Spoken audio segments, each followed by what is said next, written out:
What are the stories of impact and ingenuity that are transforming our cities? Join us on the Urban Q, where we talk about tackling urban conundrums and celebrate stories, ideas, and people that help us create better cities for all.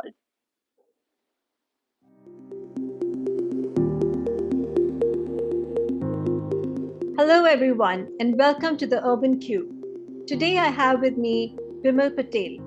Bimal Patel is an architect, urbanist, and academic with over 35 years at the intersection of design, planning, and policy. He has led transformative projects such as the Sabarmati Riverfront, Kankaria Lake Development, the Central Vista, and New Parliament in Delhi, and cultural landmarks like the Kashi Vishwanath Corridor in Varanasi and the Aga Khan Academy in Hyderabad. He is chairman and managing director of HCP Design, Planning and Management, and founded the Environmental Planning Collaborative, a non-for-profit research and advocacy initiative. A former president of CEPT University, his work spans land use planning, real estate markets, building regulations, and urban history, among much more. Mr. Patel has been widely recognized, received the Aga Khan Award, UN Habitat Award of Excellence, World Architecture Award, the Prime Minister's National Award for Excellence in Urban Planning and Design, and more recently, the Padma Shri in 2019. Welcome, Bimal, and thank you for joining us on our podcast, The Urban Q. Thank you. Thank you very much for inviting me. I'm very happy to be here. Wonderful. So I will start with a question that I ask most of my guests. It's about their favorite city. So with you having observed, worked across diverse urban context, certain cities must certainly resonate with you more deeply and with your values. So for all the cities that you've stayed in, visited, which city appeals to you the most and why? Well, I've never lived in London for a long period of time, but I go there often because now my son and daughter are both living there, at least for now, and I love that city. It's amazing because of the quality of life it affords, of how it has constantly adapted to changes, and remains for me exemplar city. The other city I love, of course, is Ahmedabad because that's where I've been a part of Ahmedabad since the 1960s, since I was born and then grew up here. And this is the place where I've been able to do vast amounts of work and work with people to do work at different levels, architecture, urban design, and urban planning, and in education.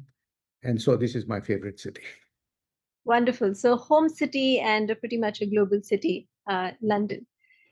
Just coming to the last point that you talked about, and the various types of work that you've been doing in Ahmedabad and also across the country. Really, you've worn many hats as an architect, as an urban planner, academic policy advisor. When you look back, what have been the two or three most important lessons in bridging these worlds, and how has that shaped your philosophy of what Indian cities can and should become? Well, architecture, urban design, urban planning, they're all different professions. What always strikes me is that how much they are linked also, because what an urban plan decides, building regulations, etc., uh, has immense impact on downstream work, so to say. So architects' work is constrained by what planners do. And that's it's very important to get, if we want our cities to be better, it's really important for us to get urban planning right, and we're doing it all wrong. So that's interesting because you've often said that planning in India, you just said we're getting it all wrong, and particularly master planning is rigid, it's deterministic, struggles with local realities, and tends to ignore how people and markets actually operate and behave. Can you explain that? And also, if you were to create a flexible and more human centered planning model, what would it look like? And how can we shift our systems in that direction? Master planning is a method of planning cities that was invented in the 50s and 60s and taught to the whole country. This was the same time at which we learned central planning. And the equivalent of this for cities was making plans where planners told everybody what to do. So they were very rigid and it was very top down. The only place where a reform has happened is in Gujarat in the late 90s, when the whole planning system was reformed and liberalized. When I talk of planning in this way, it's the statutory plan, it's the development plan, it's the building bylaws. It's gotten, we need to improve our public spaces. So there are projects that you improve streets and you improve your public spaces, like riverfronts and waterfronts and things like that. But our problems are more fundamental than that. The way in which we do planning actually determines the overall structure of our cities, how we use land, etc., and that needs to be fixed. And I'm curious, since you brought up Gujarat and the model and how basically, the free markets in some ways have enabled things to pan out a certain way.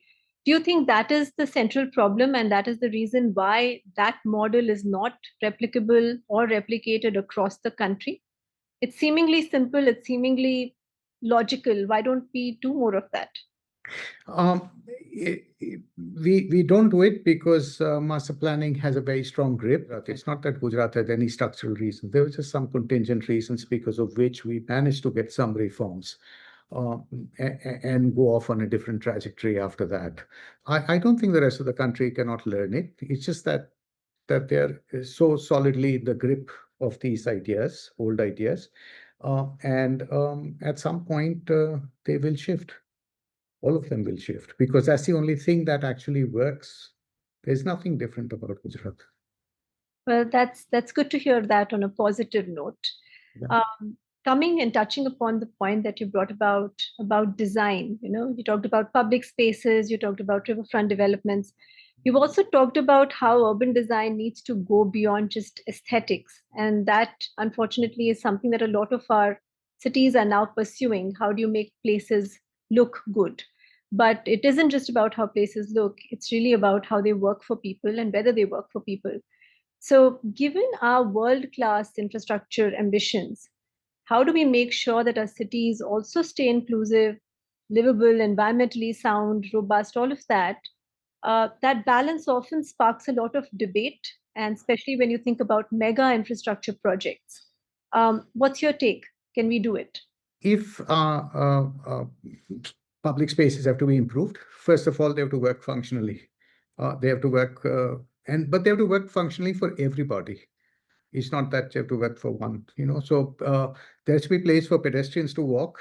There should be a place for cars to vehicular traffic. There has to be place for parking. There should be place for trees. There should be place for infrastructure to go below. So comprehensively, it has to work for everybody. Scale is unimportant so far as you're addressing real problems and tackling real problems, and creating real solutions. I would like to follow up because when we are coming to some of the projects, there are often things and realities which these projects oftentimes discount. So when we look at, where are we placing these projects, sometimes they're in very climate vulnerable areas. So how do you integrate that thinking when you're thinking about project design, when you're looking at, uh, designing infrastructure? How do you ensure that it itself is resilient and that it leads to better resilience within the communities that it is placed within? Or good urban design is about understanding the context and, from a people point of view, and designing, adapting your design to meet that. A city is, after all, an engineered landscape. Mhm. It's not a forest. Right. Uh, Even an agriculture area is not a natural area. That too is completely artificially created. So city is bound to be, you are going to. So if you go to the most livable cities in the world, like Vienna or London or wherever you want, or Hong Kong or wherever, they're engineered.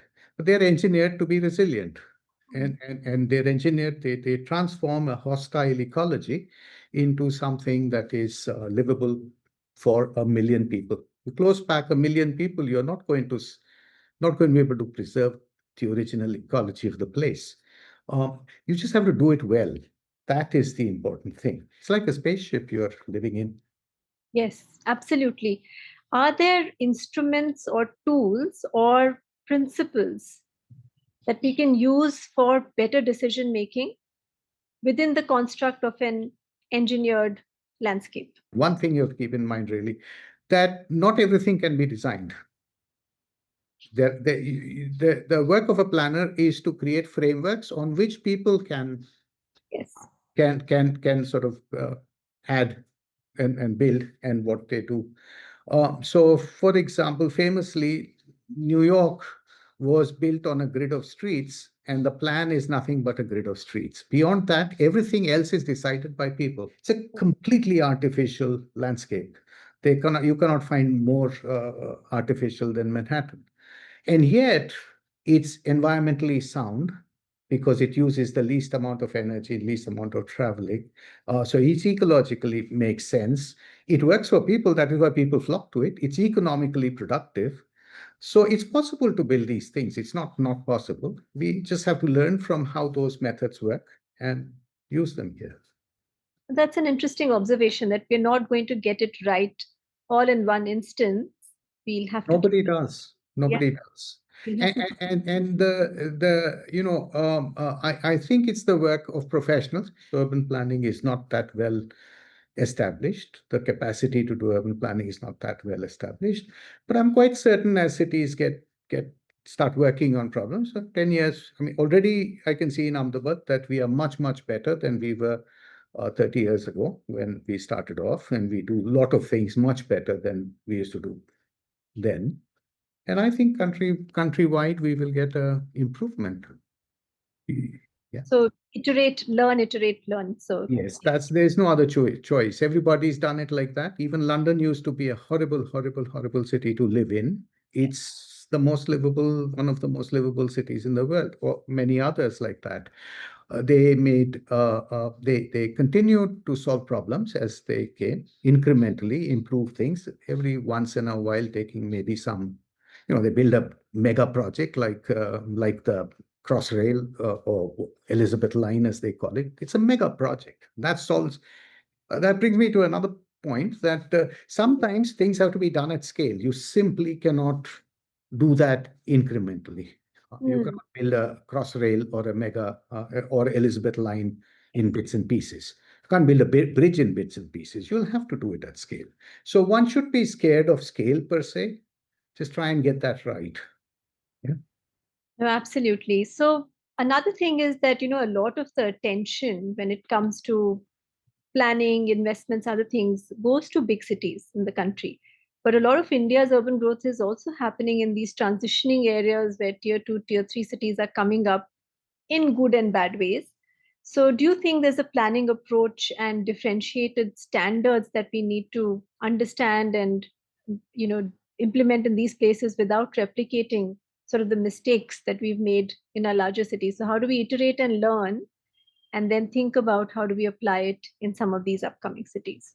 When you impose a standard set of solutions across all scales, it doesn't make sense. You're absolutely right. If you try to make world-class infrastructure uh, um, in a big city, first of all, I have a problem with this world-class infrastructure because no city has built infrastructure at one go. Mm. Okay? Infrastructure is also incrementally built. It's not built at, we don't have the money to build world-class infrastructure. We are still very poor. I think eventually India will understand that cities have to be allowed to do their own thing.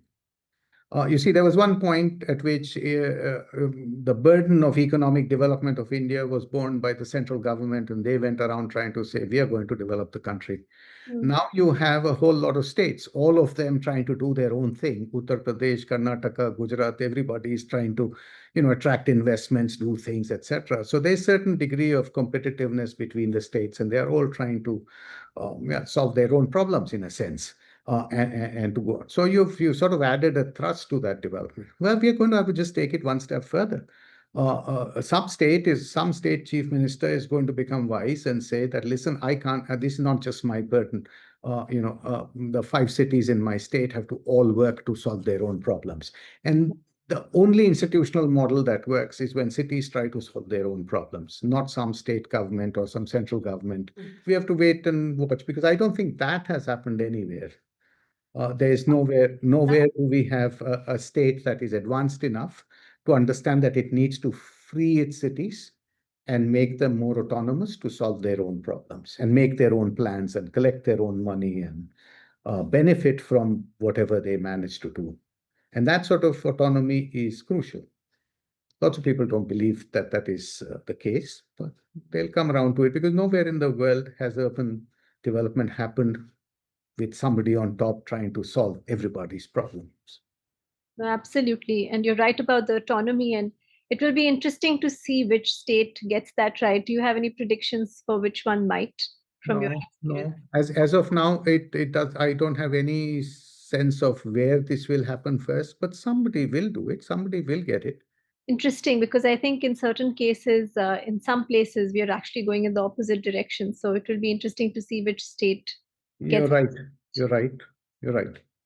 It does seem sometimes that we are going backwards rather than forwards, Mm, but the solution is only for the one who will go forward. There's right. no. Absolutely.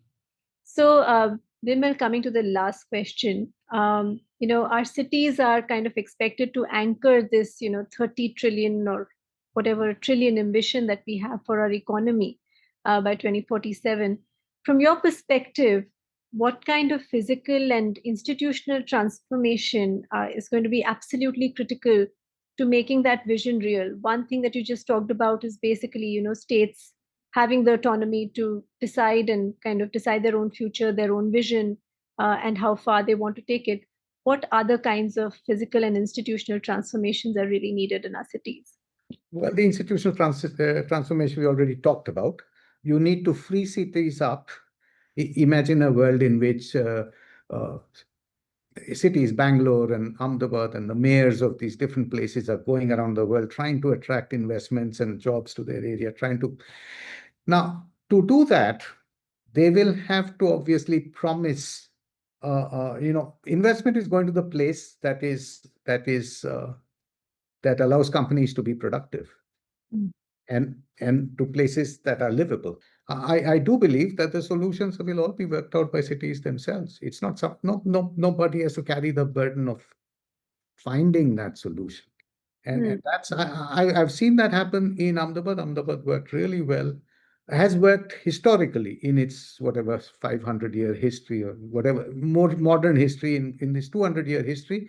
It has worked best when it has been propelled by the people of the city, Hmm. by leadership, political leadership from the city. When they have tried to, take the city forward, that's when we've had the maximum gains, real gains in terms of reforms. And so Sardar Patel, when he was mayor of Ahmedabad Municipal Corporation, he did vast amounts of work.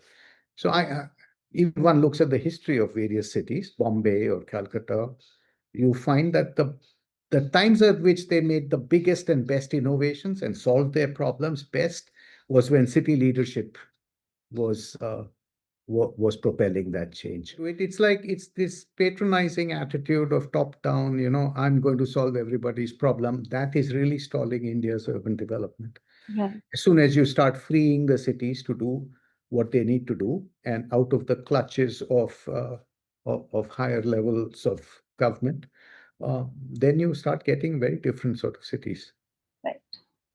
So, Bimal, fascinating. Just one super last question, and I'll ask you this: just you wearing your urban designer, hat. Is that if there was one thing that you could fix in all Indian cities, what is that one intervention that you think or you hope that all? It's very simple. To me, it's very simple. We use land very, very poorly in Indian cities. Okay. And I say this all the time, so maybe you've heard it before. But if you were to take how land is used, we put too little land in the public realm, Hmm. by which I mean streets and parks. So Indian cities put only 20%, maximum 20 percent of their land in streets and parks. If a city is to function well, you need at least 35 to 40% of land in streets and parks. So, second thing, in the land that remains in private hands, we make too many rules about how the land is to be used, therefore forcing people to make suboptimal use of their land. So we use land very poorly. If there was only one fix I was allowed to make, I changed the way in which we allocate land for public and how what we tell people to do in their own land. In their own land, I wouldn't tell them anything, but I'd take away a lot and turn it into public. And I think it's possible to do even in brownfield situations, not just in greenfield ones. And that's what planners do, worry about those sort of problems. Wonderful. So basically, yes, I mean, more land in the public realm, more public goods. And I think the previous point you made about freeing cities so that they can determine and reach their own highest potential. Wonderful learnings, Bimal. Thank you so much for this conversation. Uh, Thank you. and thank you so much for the wonderful transformational work that you're doing in cities in India. Forward to being in touch, Bimal. Thank you.